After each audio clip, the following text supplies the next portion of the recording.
Hi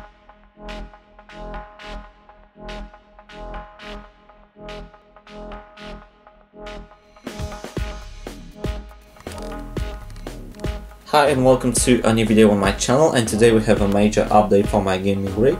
I've bought myself another Radeon 5870, this one is from Asus.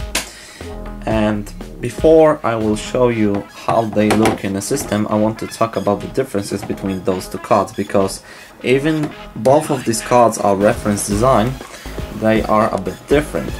On the Asus graphic card we can change the voltage, we can crank the GPU up to 1.2 gigahertz. This is not a pretty impossible number for the reference graphic card, but if you have some resources, if you have the liquid nitrogen, you can do that if you want. On the HIS graphic card we are only limited to overclock the GPU by 50 MHz and the memory by 100 MHz, so that card is not very good for overclocking if you want to overclock your GPU. Also, the Asus card looks much better with that sticker, which is stylized on the carbon fiber.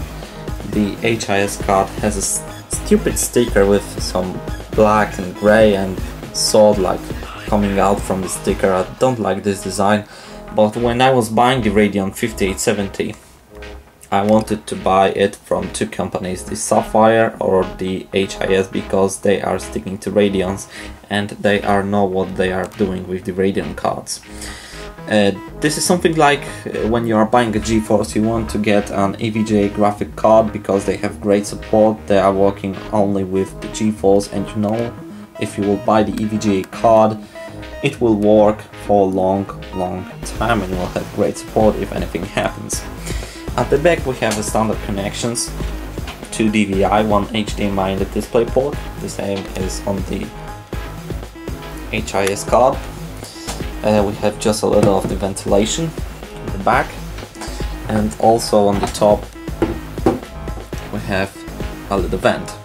And I have a bit of an issue on my computer with the cooling of the graphic card, and that's why.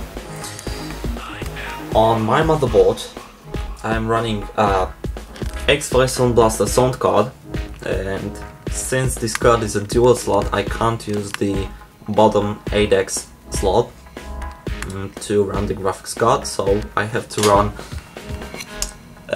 those two PCI slots. This one in the middle is X4, so I want to avoid using that. Both of these PCI Express slots over here have X16 bandwidth, and pretty much this is the only slots that I can use right now to do a crossfire, so they are right against each other, so the top card doesn't have much of an airflow, because let me just demonstrate it. It looks something like that. There is a bit space in the case though, but this graphics card is much more loud than the bottom one, so let's pop them into the case. So here we have both of the GPUs installed in my system, which I have to say that they are looking pretty nicely with all of the other components. They are composing pretty well with the red theme of this machine. What I'm gonna do is a series of videos on which I'm gonna compare the single Radeon 5870 with two Radeon 5870s in the Crossfire mode. The first benchmark will be the 3D Mark 11, but I'm gonna do Metro 2033, Stalker Clear Sky, Mafia 2, Lost Planet. Most of those titles will be DirectX 11 ready, but some of them will be DirectX 9, maybe DirectX 10 like the 3D Mark Vantage or the Crysis.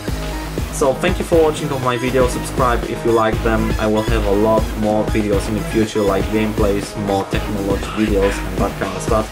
And at the end of the video I want to show you a quick brief overview of my gaming rig. So thank you for watching.